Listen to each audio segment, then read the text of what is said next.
What is up, everyone? I'm Skratch. Welcome to the channel. This is another Raid Shadow Legends video. Hope you guys are having an amazing day. We're back with more news, guys. Plarium just released the patch notes for the upcoming update. Now, we do have a couple of things that I really want to point out in there because it seems like they are finally happening. So let me just quickly head over directly to the forum. I do want to talk about a couple of different things, guys. Do not upgrade your buildings in the siege mode, okay? We're gonna get to it once we're done with this part, okay? I've already released a different video talking about a new dungeon coming to Raid Shadow Legends, which most likely is going to be a new silver dungeon. So feel free to check that video out if you are interested. Update highlight 9.10. Hello everyone, it hasn't been that long since we released Siege, but a new update is already due to go live. This time we'll focus on QOL features such as new milestone rewards for the Hydra Clash, a new clan league, and improvements to summon pool events. We're finally going to get a freaking mercy for all of you filthy degenerate spenders that are wasting money on Theox and other champions. Yes, I am talking about you, Skratch, you filthy degenerate. Basically, guys, new Hydra Clash milestone rewards. Update 9.10 will introduce new personal rewards to the Hydra Clash. The idea is simple. You participate in the Clash, accumulate points until you reach a certain milestone and unlock its respective reward. Now, by the looks of it, it just doesn't seem like they are going to add new chests for the clans, for rank 1, 2, 3, 4, 5. Instead, they are making a brand new reward on top of it, which is not bad for me. It's not bad for you, but it's better for me because I'm gonna get both of the rewards generally. So I feel like if your clan doesn't win, it's still a fat leap. It's still a fat leap. I'm just not a fan of it. I definitely think that they should change that and just decrease the rewards for rank 4 and rank 5, but just let them get something, you know, just let them get something. I feel like it would be just fair.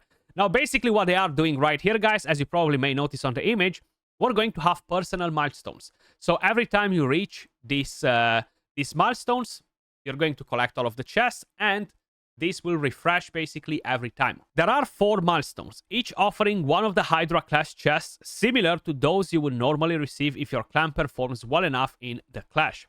So they might look slightly different in terms of colors and all that, but basically, they will be the equivalent of this. But from what I understood, they will only reward you with the gear. They feature various rewards, including stone skin and protection accessories.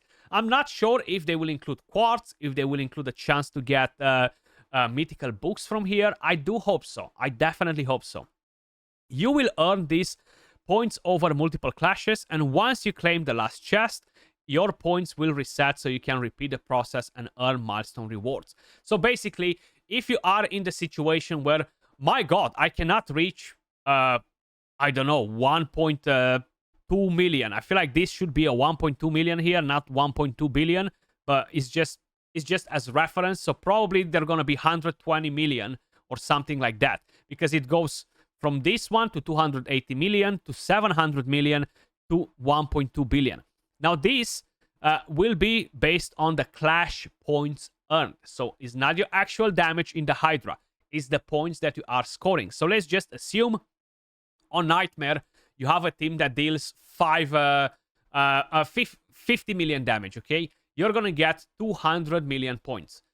If you have a team on Brutal that deals 100 million, you're going to get 300 million points. So it's going to be pretty straightforward to basically reach at least the very first milestone, regardless of what sort of damage you are dealing on most of the difficulties. A person that has most of the Hydra sorted will nail this every single clash. So with my account, I should easily be able to get 1.2 billion points. I tend to get like 50 billion points per clash if I'm manualing my runs. If no, it's easily gonna be over 20 billion. So I should definitely get this, and most of you guys that are getting over 1.2 billion points per clash. The rest of you guys, it won't be impossible. You know, like, you will get them, and I like that you can accumulate from clash to clash, so they don't reset. But I still don't think that is enough. You know, I still feel like they need to bring rank 4 and rank 5 rewards. Then we're getting a brand new clan league, guys. I don't even know what this means. It's pretty useless. It's just in there for no reason. I don't really care about it, and probably nobody really cares about it. It's basically the star that you see on top of your clan's insignia. They're basically just upgrading it, and they're adding a couple of different things. Now, what is really, really interesting right here, guys, is this. QOL summon pool events. Summon pool events, which are the Prism Crystal events, guys. Probably you've noticed them.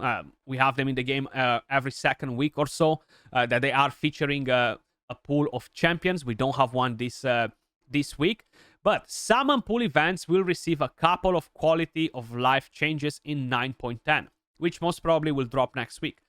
Powerful legendaries will appear in certain summon pool events as headline champions and will have a separate summoning chance from the rest of the pool. Very interesting. So let's just assume next week we're going to have a Shadow King pool. And let's just assume that from there Mishinaki and Harima are the most powerful champions. They're going to be basically separately in the pool with a different chance to summon them. Now, I would assume that chance to summon them will be lower than the chance to summon the rest. Now, the good thing about this is that they will finally bring a Mercy, okay? It's been absolutely horrible to summon on these events, okay? Horrible, because so many times you're getting back to back to back to back just epics, and your eyes are bleeding. You actually just want to freaking pull them out, okay? But that's a story for another time. And they can only be summoned once per event, okay? So it's not like before where Krakens can go in and make their Armans +4 in a second, or make their Rotos +4 in a second. That will change unless they're bringing like super powerful champions, and I'm talking about champions like Siphi, Taras, Marichka, champions like this. If they're really bringing the elite in these events, then it will be different for them, but you can summon them only once. So I like the idea. It will give us a chance as well to get them, of course. Now, we already talked about the rebalance. We talked about the new champions in the previous video. We're not going to cover that right now. One thing that I really want to cover quickly, as I mentioned at the beginning of the video, do not upgrade your siege buildings, guys. So basically, you're going to be at a massive disadvantage, okay? And unfortunately, ours is already at level 2. Why? Because it's auto upgrade. You don't have the option to select one to upgrade. If you donated enough florins, the game automatically will upgrade the building for you. So what does this exactly mean? So you're going to gain 4 extra defense slots. You're going to gain slightly better bonus categories right here, which honestly are not that impressive. But the opponent will gain 60 more attacks. 60! You've heard that right. So basically, defending in this game mode becomes impossible. Because if the opponent will gain 30 more attack tickets, right now, everybody has 3 attack tickets. 3 retry tickets, okay? So that means that per full clan, you're going to have 90 attacks, 90 retries. Now, let me just tell you something else. Once your stronghold is at level 2, your opponent, not you, your opponent, okay, your opponent will basically gain 30 more attacks, 30 more retries. I don't think we're going to gain them as well. We might, but from what I understood so far, it's all about the opponent. I don't even care if we gain them, okay, to be honest. I don't care if we gain them. I care that the opponent has 60 more attacks. So they will have exactly 120 regular attacks and 120 retries to destroy this small handful of buildings, okay? Which will eventually end up in a bigger chance to have a draw.